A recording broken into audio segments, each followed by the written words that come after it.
Muito boa noite. Nessa segunda-feira, aqui na All TV e nas redes sociais, eu tenho o prazer de receber uma das pessoas mais importantes do Brasil, junto ao Alto Comissariado da ONU, em trabalhos importantíssimos em vários países do mundo. Eu conto mais de 60 países visitados em missões especiais, sobretudo voltados para as crianças. Uma ação muito decisiva na África, em países como Burkina Faso, Burundi e na Síria, geralmente em região de conflito, inclusive, né? Onde as questões humanitárias aparecem com muita força. E é um professor respeitado em vários países do mundo, já tendo dado aulas no Brasil, na França e nos Estados Unidos. Eu converso hoje com Paulo Sérgio Pinheiro.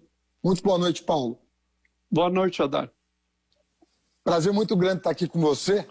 É meu. E eu queria começar perguntando para você como é que você se sentiu quando soube que o seu nome estava num dossiê do governo, praticamente fichado e monitorado como um integrante de uma facção antifascista. Como você, com toda a sua experiência, com toda a sua reputação internacional, se sentiu diante de uma violação tão absurda dos seus direitos individuais no seu próprio país, depois de lutar por esses mesmos direitos mundo afora? Olha, a sensação, primeiro, foi de um vexame e um esforço inútil desses arapongas. Quer dizer, praticamente tudo que eu já escrevi, já falei, ou visitei, como você falar, está tudo, pôr no Google, não precisa fazer. Eu não tenho nenhum diário secreto, eu não tenho nenhuma ação clandestina, tudo é super público.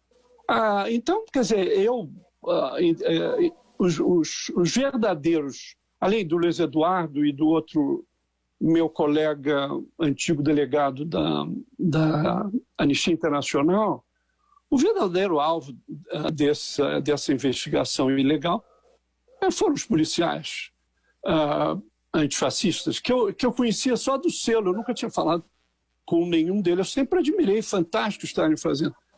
E hoje eu estava escrevendo um artiguinho lá para o blog da comissão, e eu dizia, quer dizer, que, na verdade, não é só uma investigação rastaquera, meio calhorda, né, do Ministério da Justiça, mas, na verdade, eles pressentiram que esses policiais estavam trabalhando numa perspectiva de poder, se organizando, oferecendo alternativas para a segurança pública, e não estavam fazendo o que um livro recente chamou de hobbyismo político, né? Um hobby político, ficar frequentando o Facebook, o Instagram, todos os sites, e esses policiais estão fazendo alguma coisa de concreto. E o que eu temo, apesar da corajosa decisão do Supremo, é que eles sejam retaliados e perseguidos. E isso aqui deve ser o centro da nossa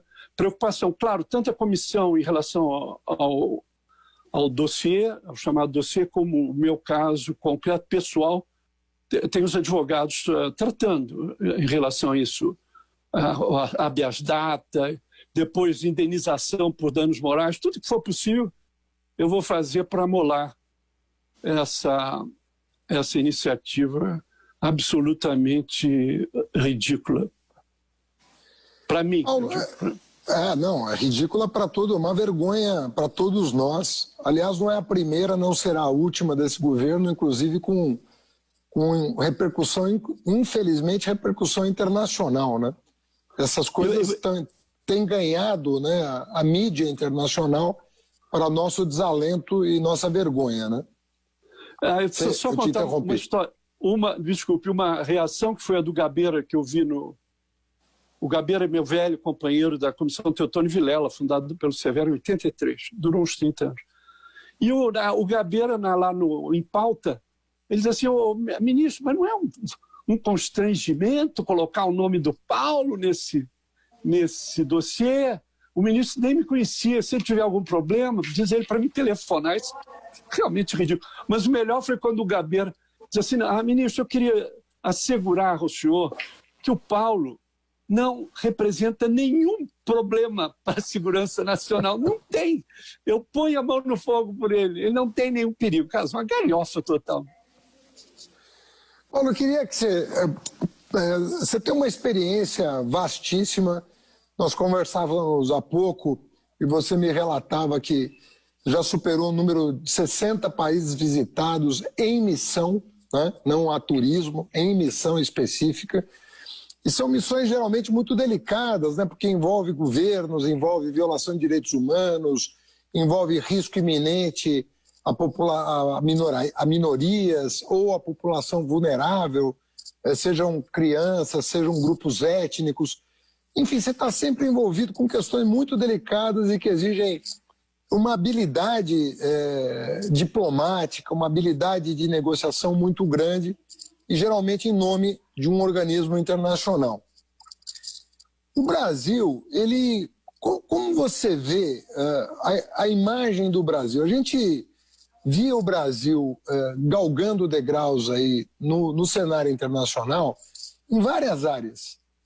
E eu imagino que nessas suas andanças, essa percepção deva ter se materializado em várias menções.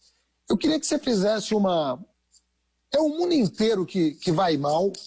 Ou você acha que nós estamos assim, o governo está caprichando para num mundo que não vai bem, se destacar, né, negativamente? Como é que você vê? Você está com esperança, você está sem esperança, você está cético, você está otimista?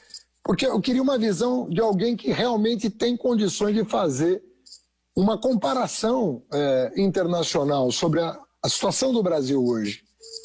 Uma espécie de fala comparativa, vamos dizer assim. Só começar com uma historinha, que você disse que eu não vou a esses países por turismo. Quando eu era relator especial para o Mianmar, a Birmânia, e tinha uma piscina ótima no hotel.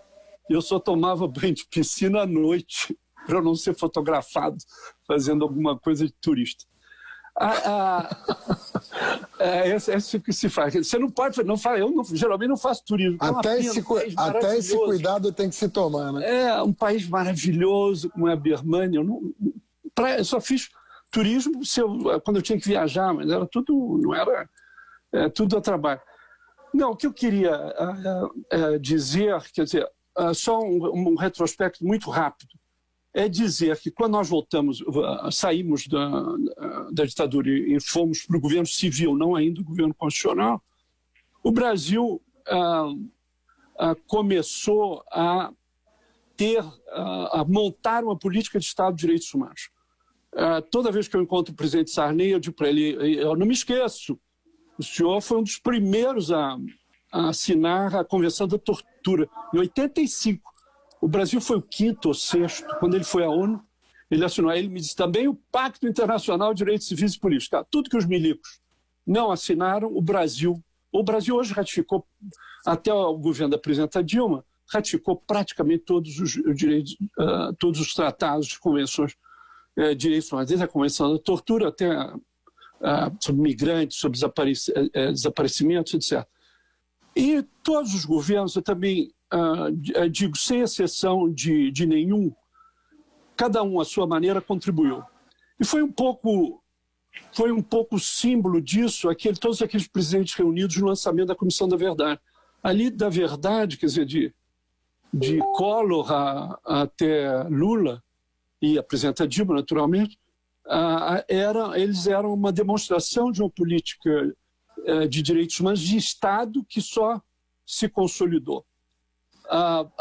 Por exemplo, o governo Collor, na única vez que ele foi à Assembleia Geral, ele fez um discurso formidável. Eu sei quem escreveu, foi o meu amigo embaixador Gelson Fonseca, que trabalhava no Planalto, e que ele diz a soberania não pode ser um escudo contra violações de direitos humanos. E fez uma circular que, por um outro amigo, o embaixador Lindgren Alves, determinando a todas as embaixadas, missões brasileiras, que recebessem as ONGs de direitos humanos. Porque antes eram tratadas, não, nem recebidas. E depois você tem uma continuidade virtuosa. Eu sou suspeito, porque eu colaborei no governo Fernando Henrique há 8 anos, mas se você tem uma continuidade virtuosa do governo Fernando Henrique, do governo Lula e do governo Dilma. E uma vez eu disse isso ao secretário-geral Ban Ki-moon. Secretário, nós temos uma política de direitos humanos de quase 15 anos. Não é? Isso é coisa muito rara. Isso foi construído duramente, nada foi fácil. Cada governo contribuiu à sua maneira. O presidente Lula, por exemplo, publicando o relatório mundial sobre violência contra a criança do secretário-geral, ou depois a lei que todo mundo ridicularizava, que era a lei contra os castigos físicos de criança. Não é fácil um presidente assumir isso. E foi muito curioso, porque o Paulo Vanuc queria convencer o Lula, vai, não vai, a cerimônia de assinatura. Afinal, ele foi e fez um discurso extraordinário, emocionante, porque ele falou dos beliscões que a mãe dele dava quando ele era menino, e que aquilo ele achava que era tortura. E depois a presidenta Dilma, que você sabe, instalou, quer dizer, o projeto foi do presidente Lula, e a presidenta Dilma instalou a Comissão da Verdade e nunca se meteu, nunca teve nenhuma intervenção. Nem nenhum ministro, os ministros só colaboravam. E ela não leu o relatório antes de ser publicado. Quer dizer, isso tem, nas 42 comissões da verdade, tem presidentes que mudam a comissão, querem ler tudo, dão palpite, impedem acesso à fonte. O Brasil, nós chegamos ao ápice dessa política de Estado com a presidenta Dilma. Nesse período todo, de 85 até 2016, o Brasil era considerado, para ser pedante em francês, se diz um interlocuteur valable, um interlocutor válido. E também, para ser pedante em inglês, e o honest broker, é um negociador confiável. Todo mundo queria ficar na fotografia com o Brasil. O Brasil pegava toda a pauta difícil, por exemplo, o relatório sobre orientação sexual foi graças ao Brasil, que isso pôde sair. Por quê? Porque o Brasil não praticava o negacionismo, porque as violações continuaram, quer dizer que nesse período virtuoso as violações desapareceram. As mortes pela polícia, as questões do trabalho escravo, ainda que tratados pelo governo, nada desapareceu, mas o Brasil não negava. Isso dava muita autoridade à autoridade do Brasil. E sem números de resoluções que eu fui testemunha, foi graças. O Brasil era sempre líder nisso. E, para você ter uma ideia, foi o Celso Amorim, quando foi ministro a primeira vez do Sarney, que convidou o Núcleo de Estudos da Violência para fazer os relatórios, as convenções. Cada convenção de tratado, o país tem que apresentar um relatório, está fazendo, quais são os problemas, etc. E ele chamou o Núcleo. E tem até um outro embaixador que ficou possesso de como convidar o Núcleo da USP para fazer relatório do Estado. E, claro, nada foi censurado. Eu vou contar a terceira história do dia. Esse embaixador, que é o Paulo Tarso Flecha de Lima, que ficou furioso, quando o Fernando Henrique visitou Washington, eu que estava nos Estados Unidos, fui lá para ter uma reunião com as Anistia, Human Rights Watch, Ligue des Droits de l'Homme, era um grupo seleto, todo mundo animado com o novo presidente, etc. E no meio da conversa, todo mundo, tudo um viludo, assim, todo mundo, tudo simpático, esperançoso. Aí o Paulo Tarso Flecha de Lima se levanta e diz assim: presidente, eu quero dizer que o senhor está conversando aqui com os inimigos do Brasil. E eu tenho que sair para arrumar o coquetel na minha casa. Quando é que o embaixador sai para arrumar o coquetel? Mas tem a coragem de esplêndido dizer isso. Aí todos nós nos olhamos assim, o presidente, e continuamos o bate-papo, a conversa. Então, para ver como isso tinha resistência.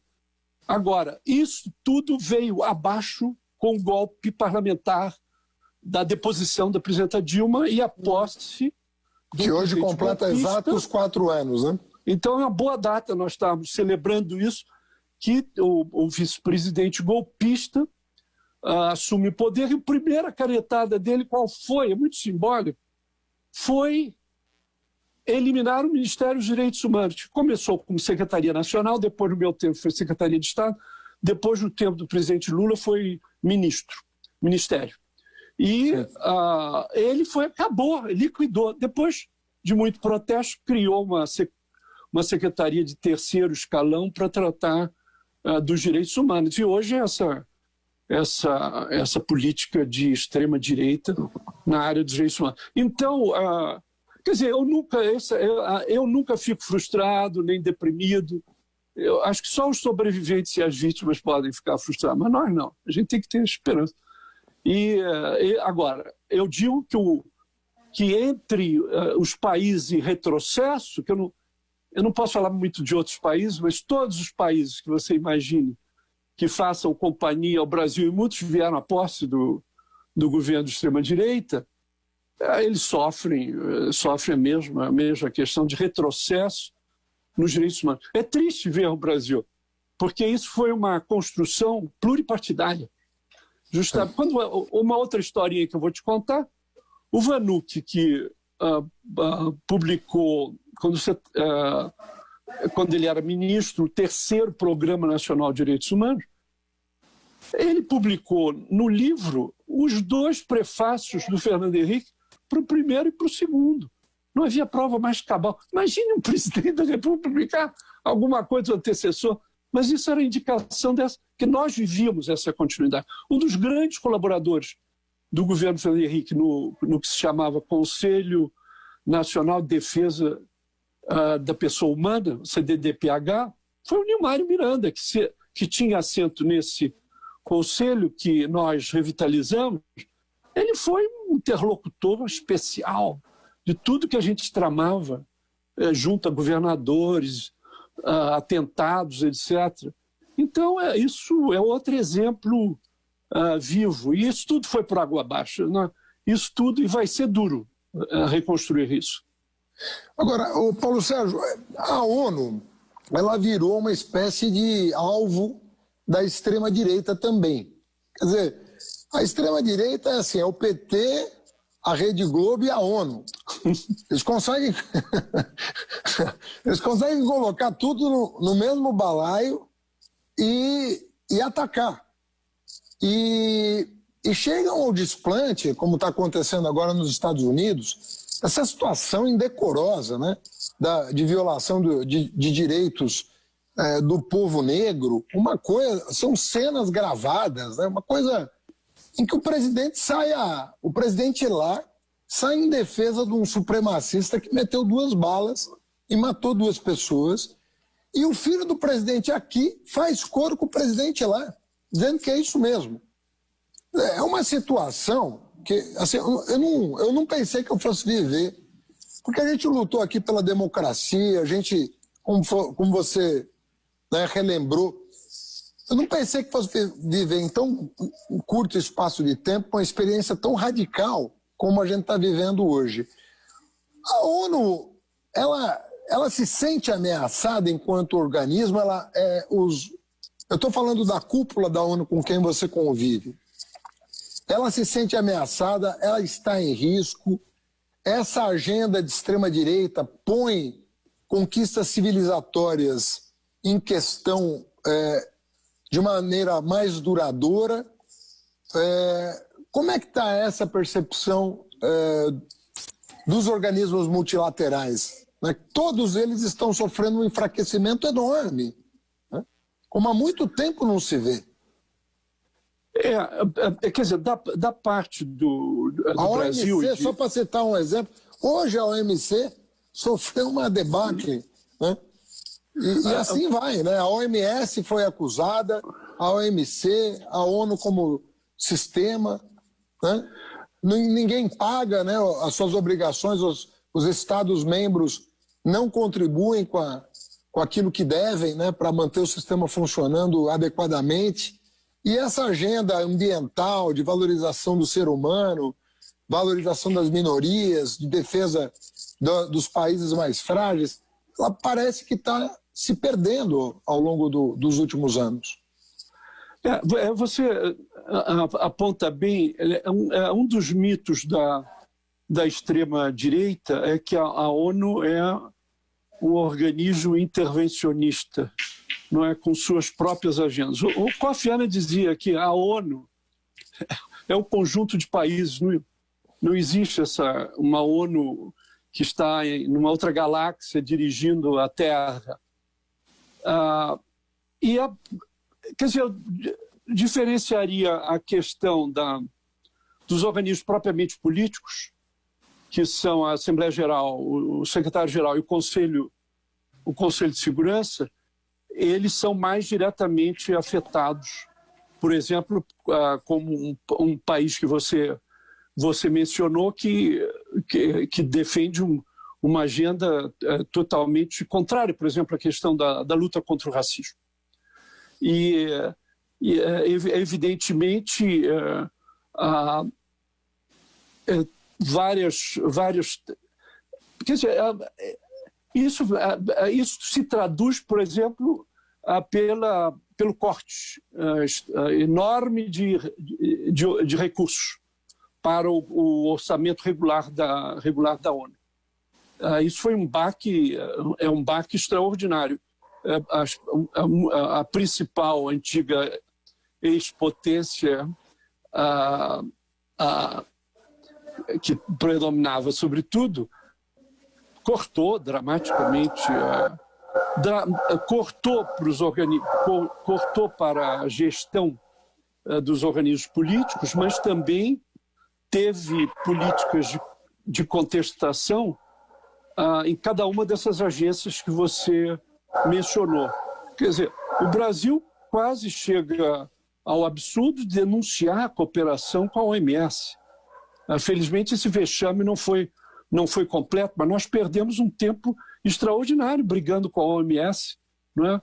O ministro das Relações Exteriores, numa atitude de acusação de conspiração à OMS.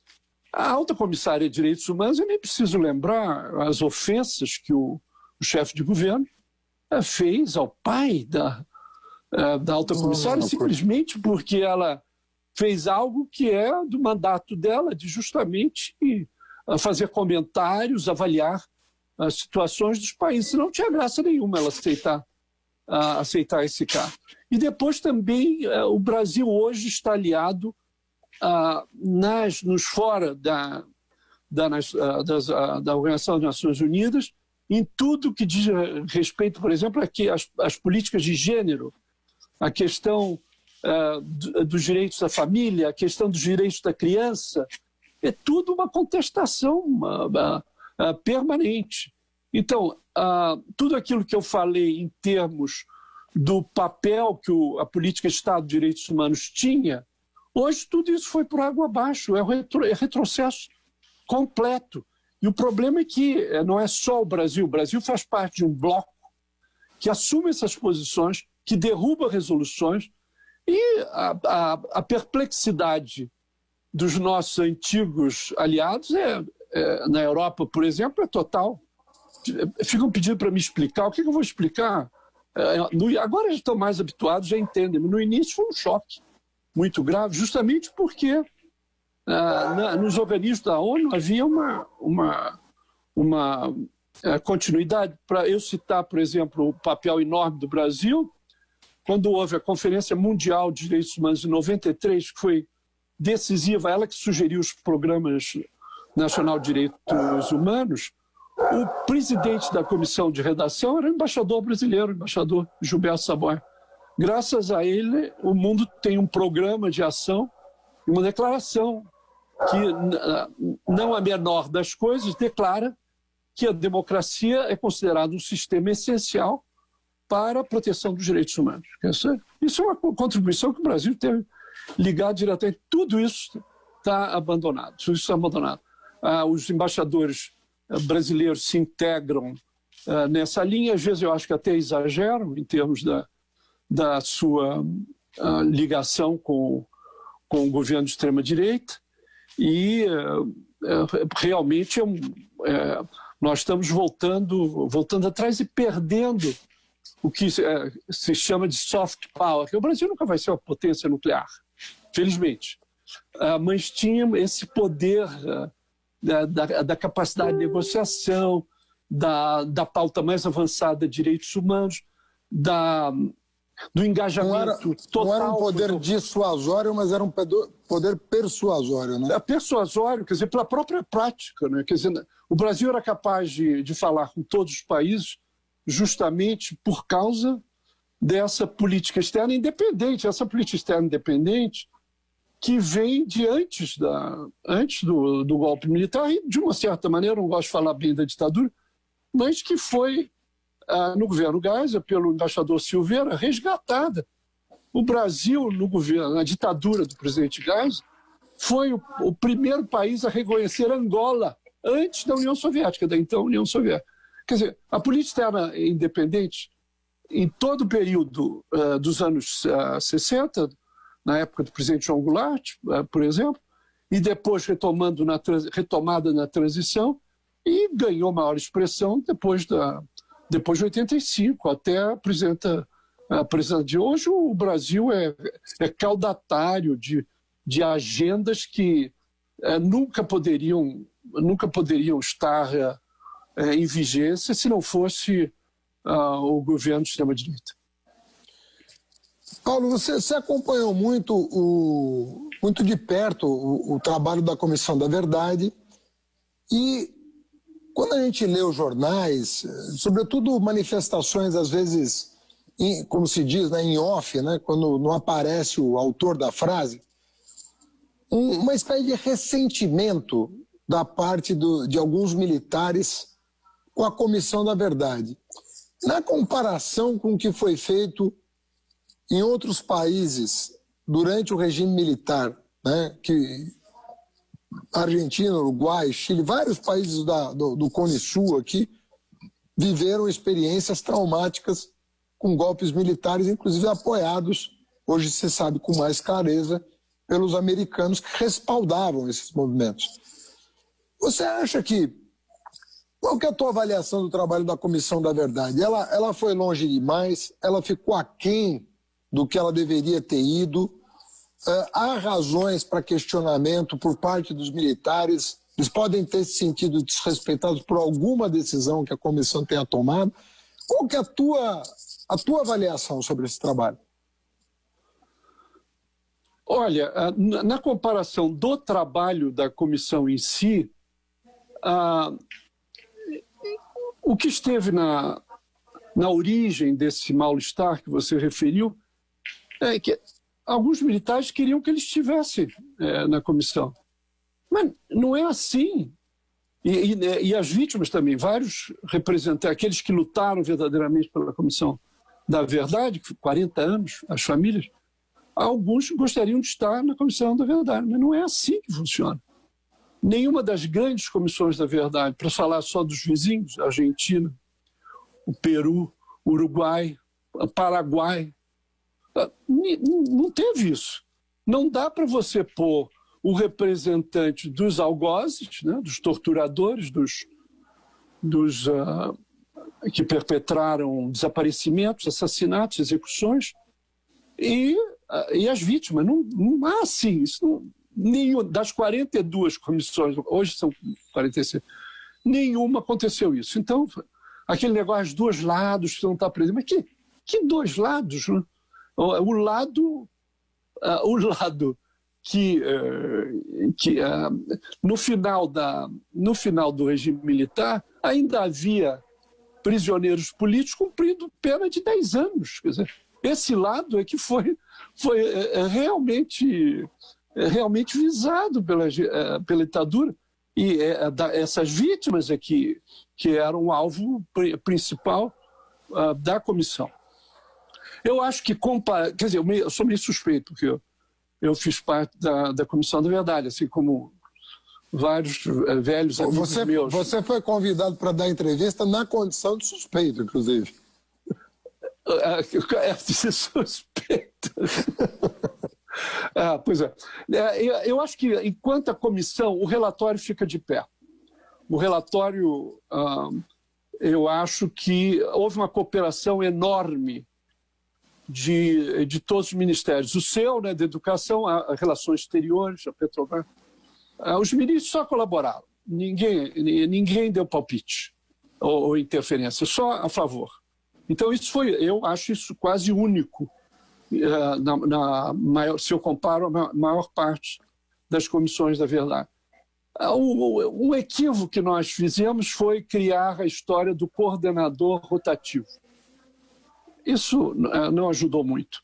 E, felizmente, nós tivemos um grande coordenador final, que foi o Pedro Dalari, com grande experiência parlamentar e que coordenou uma equipe de 100, nós éramos 6, de 100 colaboradores de várias áreas, e o relatório é excelente. E houve várias descobertas, eu só cito uma, que os abusos ou excessos, como eram chamados, faziam parte de uma política de Estado. Os torturadores exaltados pela extrema-direita, como esse coronel Ursa, eles estavam lotados no gabinete do ministro do Exército. Não é que eles despachassem lá, mas todos os chefes da tortura eram funcionários de gabinete. E o presidente, o extermínio do Araguaia foi autorizado pelo presidente Geisel. Tudo que foi feito de repressão pesada, extermínio, foi de responsabilidade de todos os presidentes da ditadura. O relatório tratou isso com muita delicadeza, os responsáveis mais altos, os responsáveis intermediários e os que seguravam a maquininha e matavam, etc., e torturavam. E tudo baseado em evidência. Nós nos beneficiamos do enorme arquivo do SNI, que o Collor deu para o Arquivo Nacional, o próprio Arquivo das Relações Exteriores, o ministro Patriota e depois o ministro Figueiredo foram de uma contribuição extraordinária. Nós tivemos acesso a todos os níveis de confidencialidade. Agora, a imagem feia é depois do golpe, coordenado por um criminoso e sem supervisão do Supremo Tribunal Federal. Agora, eu não gosto muito de falar mal do Supremo Tribunal Federal, que na conjuntura presente ele tem assumido posições de defesa da democracia, a gente tem que exaltar isso. Mas, na verdade, eu me lembro que o último ato do Rogério Sotilli, que era o último ministro dos Direitos Humanos, foi a criação de algo que nós nos inspiramos no Uruguai, a Secretaria do Tempo Presente, para acompanhar as 20 recomendações que nós fizemos. Essas recomendações, pelo governo golpista, foi para o lixo, foi absolutamente para o lixo. Agora, eu devo dizer, com todo respeito ao Supremo Tribunal, que nós estamos nessa situação de total impunidade para os criminosos que ainda estão vivos por causa da interpretação do Supremo da lei de anistia contra o direito internacional, que as autoanistias não podem ser consideradas anistia válida, está na sentença do Araguaia, e a maioria do Supremo, com exceção de 3 ou 4 votos, acreditou no mito da anistia como conciliação entre governo e oposição. Eles nem desconheceram que foi aquele tempo de embate, de derrota no Congresso do projeto de anistia das oposições. Então, o desastre nosso hoje não foi de responsabilidade da comissão. Eu não digo que a comissão tenha sido perfeita e que não cometeu equívocos. Cometeu, como toda a comissão. Agora, o feio mesmo foi feito pelo golpe da derrubada da presidenta Dilma. O governo Temer foi quem mandou para o lixo as recomendações, que era o responsável imediatamente após o final da comissão. Claro, o governo de extrema-direita não vai recuperar. Agora, os militares, eu preciso dizer também que o Exército colaborou.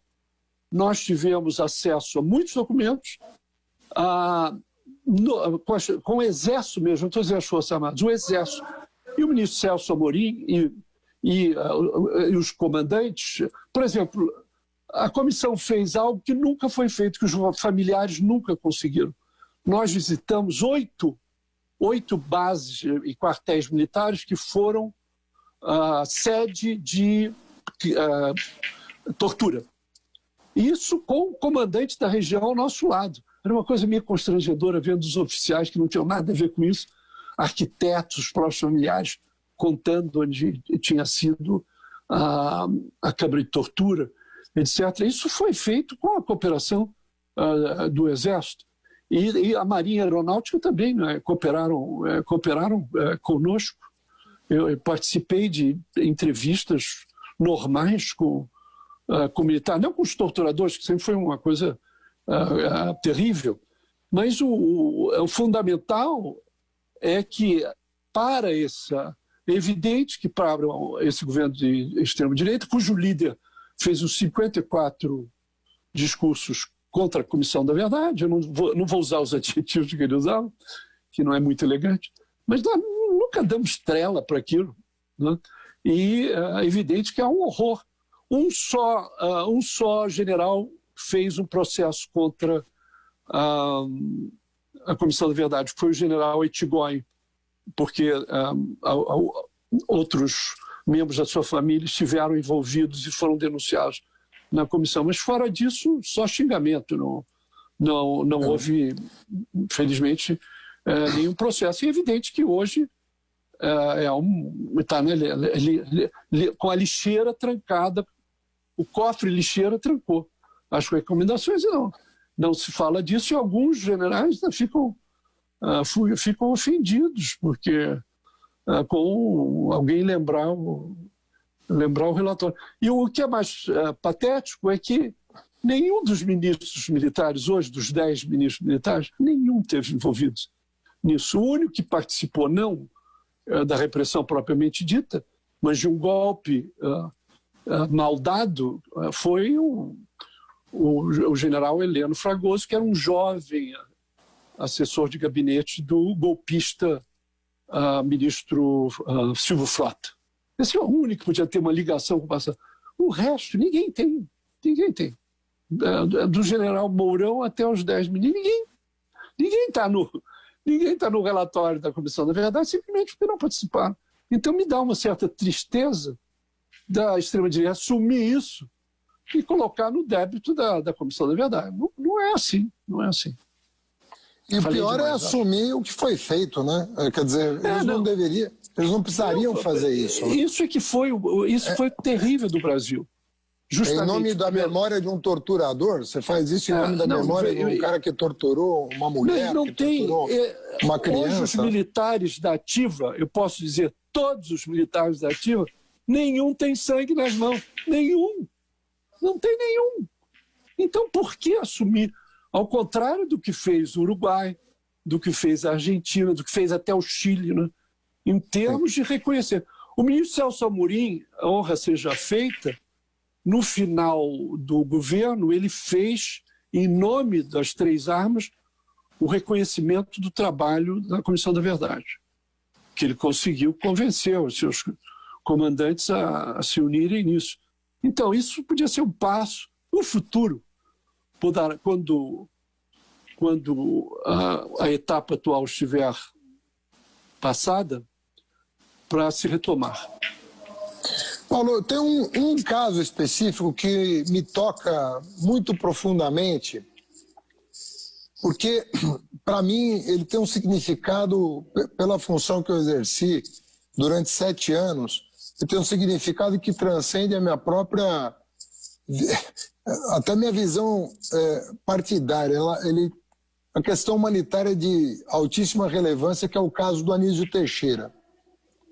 O Anísio, para quem está nos ouvindo, é talvez uma das pessoas que mais tenha se dedicado à educação no Brasil, em toda a sua história. Obviamente que nós temos um filósofo da educação, da estatura do Paulo Freire, que é mundialmente conhecido e é ensinado nas melhores escolas de educação do mundo, dentre as europeias e americanas inclusive. Mas o Anísio, desde os 30 anos de idade até a sua morte, só pensou a educação brasileira, assumiu várias funções públicas importantíssimas e existe uma grande dúvida sobre o episódio da sua morte, né? O seu corpo foi encontrado, né, no posto de um elevador, e isso depois dele ter sido interrogado, se não me engano, pela aeronáutica, que o abordou, e parece que isso está demonstrado, que ele, na véspera do corpo ter sido encontrado, ele passou por dependências militares.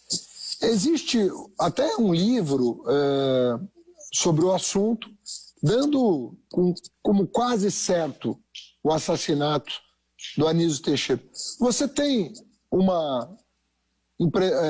uma palavra para dizer sobre esse caso específico do maior educador brasileiro, um homem com 70 anos de idade, com uma vida inteira dedicada à educação, signatário do Manifesto dos Pioneiros, em 1932, um homem que tem que ser venerado num país iletrado como o nosso.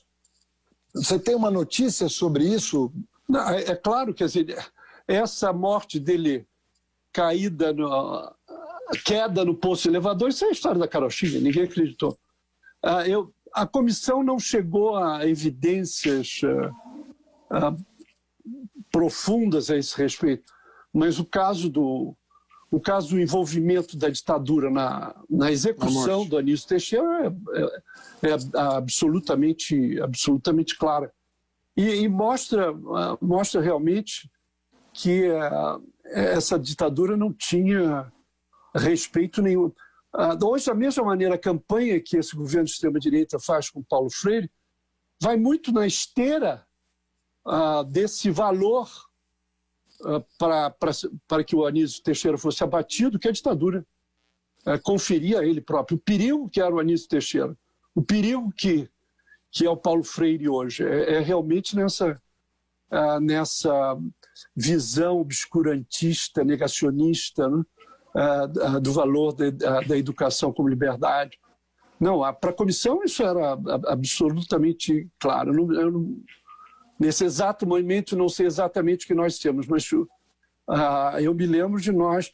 Houve outros casos, por exemplo, também com a morte do embaixador Jofili, que tinha feito um relatório extremamente comprometedor para a ditadura e que também foi houve várias mortes suspeitíssimas. Mas no caso de Anísio Teixeira, não há nenhuma dúvida que ele foi, na verdade, executado e não um acidente de elevador. Toda morte em posto de elevador é sempre suspeita, mas no caso dele é evidente que aquilo foi produto de uma conspiração, de um ataque. Nós estamos falando de um dos maiores nomes da educação brasileira, talvez a pessoa que mais tenha se dedicado, né, porque o Paulo Freire foi exilado, né, ficou muito tempo no exterior, e o Anísio a vida inteira aqui no Brasil. Né, e lutando pela educação. Sabe que sem sombra de dúvida, é a pessoa que mais me inspirou. Não sei se eu faço jus a isso, mas é a pessoa que mais me inspirou nos meus trabalhos do Ministério da Educação. É uma figura realmente impressionante. Eu queria que você falasse um pouco para a gente, o Paulo, do trabalho da Comissão Arnes, até para as pessoas que estão nos ouvindo saberem o que é a Comissão Arnes e em que pé estão as suas atividades hoje no Brasil. Olha, a Comissão Arnes vai na esteira de tudo que nós estamos conversando. Porque o problema é que vários de nossos companheiros, colegas da praia de direitos humanos, como chama o Zé Gregório, apoiaram o impeachment. E isso foi um divisor tremendo na nossa comunidade de defensores de direitos humanos na elite. E aí há uns 3 anos, nós começamos a nos reunir com os dois lados, os que foram contra o impeachment, como eu, Zé Carlos Dias, Maris, e outros que tinham sido a favor do impeachment. E achamos que o melhor é tentar ultrapassar isso, porque não se ia resolver nunca, é uma questão sem solução. Então, vários de nós, como o Zé Gregório e eu, nós ficamos 30 anos na Comissão Teotônio Vilela, que o Teotônio, o Severo, o Gabeira, o Breda, não sei se lembra, João Batista Breda. Claro. O Suplicy, a Margarida Genevois. Então, hoje na comissão está a Margarida Genevois e o Zé Gregório. Então, nós achamos que era preciso retomar um pouco a experiência da comissão e com a vantagem de termos uns 6 ex-ministros de Estado. Então, tem 6 ex-ministros e na realidade, nós somos 21. E os outros são defensores de direitos humanos, cada um na sua área, formidáveis, e todos bastante conhecidos. E, basicamente, a nossa disposição é atuar em rede. A gente não lidera nada, mas nós queremos pôr ao acesso da comunidade de defensores de direitos humanos as facilidades de acesso que a comissão tem para as autoridades, né? Para falar com as autoridades, para reclamar, para protestar. Né? Um pouco assim, o dossiê antifascismo demonstrou que ninguém é intocável, mas, de certa maneira, nós não sofremos o mesmo que o padre Júlio Lancelotti, que essa semana passada, está novamente ameaçado de morte. Né? Quer dizer, como é que pode acontecer isso? Então, certamente, o padre Júlio é um dos que nós queremos atuar na proteção dele, que faz um trabalho magnífico, extraordinário, corajosíssimo. Então, a questão desses jovens alvo de racismo nos supermercados, as mortes pela polícia, a tortura no sistema penitenciário, a violência no campo.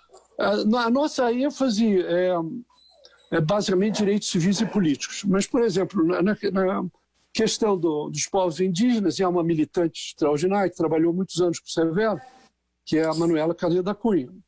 E, então, é difícil isolar o político, o civil político e os direitos culturais, porque você está tratando da política indigenista. Mas nós não temos condição de tratar de todos os direitos, acesso aos direitos sociais, econômicos e culturais, o que não quer dizer que algumas causas a gente vai assumir. Por que Dom Paulo? Não porque ele foi um grande cardeal da Igreja Católica, mas porque ele foi um dos líderes da transição política, né? Além das coisas.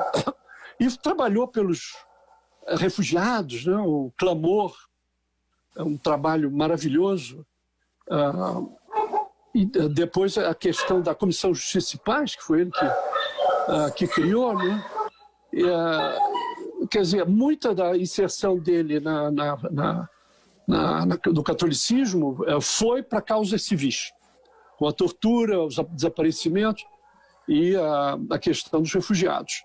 Então, os meus colegas decidiram chamar de Comissão Arnes. Eu acho que é uma boa referência. A gente ainda tem algum tempo e eu queria falar alguma coisa ainda, se você deixar. Tem alguns minutos? Sobre isso? Claro. Não, sobre uma outra coisa. Não, porque eu pensei muito em você hoje, porque eu escrevi um artiguinho sobre um livro que saiu sobre o political hobbyism, o hobbyismo político, hobby, ter como hobby a política. E é esse tempo enorme que a gente perde em termos de Facebook, mídia, todas as futricas que acontecem na família real da extrema-direita. E o que esse autor, que é o Eitan Hersh, e isso afasta do trabalho concreto em relação ao poder. E esse robismo político está para o poder, assim como isso é que ele diz, como assistir um jogo de futebol está para jogar futebol. Quer dizer, você não pode deixar de fazer isso que nós todos fazemos. Mas o que é importante é a inserção na comunidade. E eu me lembro, não falei nesse, mas vou falar no outro artiguinho, do final da sua campanha, em que houve aquele despertar de engajamento. Eu acompanhei de perto, houve muitos, mas eu acompanhei de perto o Vladimir Safat, que teve uma base, sei lá, 500 pessoas, vários grupos articulados, que realmente estavam ali num trabalho político em relação ao poder. E o que eu disse em relação aos ativistas, que não foi por acaso que o governo atuou em relação a eles, porque eles estão numa disputa de poder político.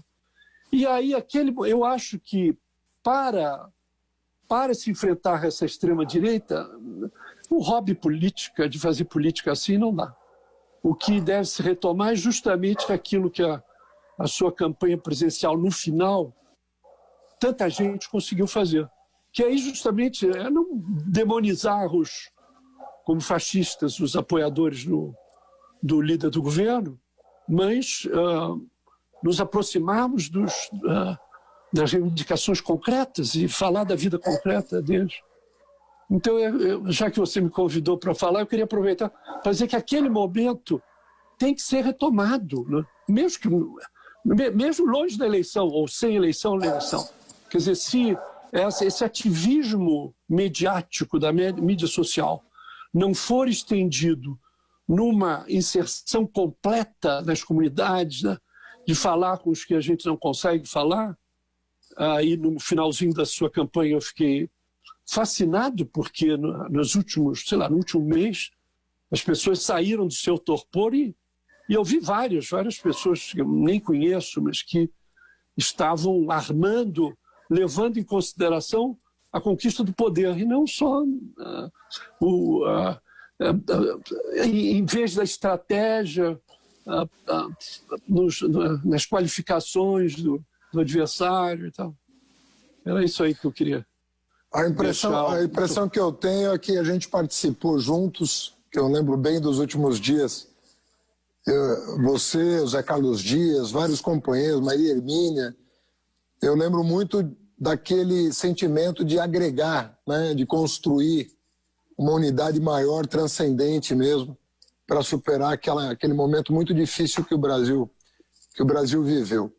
Eu ia te fazer uma pergunta, mas eu vou desistir dela, sabe por quê? Porque eu quero terminar, com esse tom para cima que você deu para o final da nossa conversa,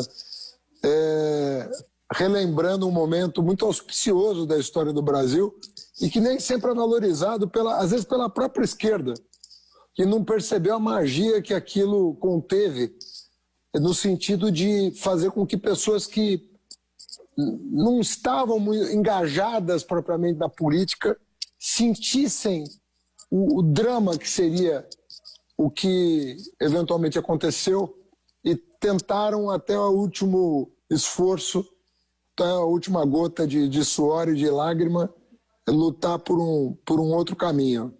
E aquilo foi muito verdadeiro da parte delas, né?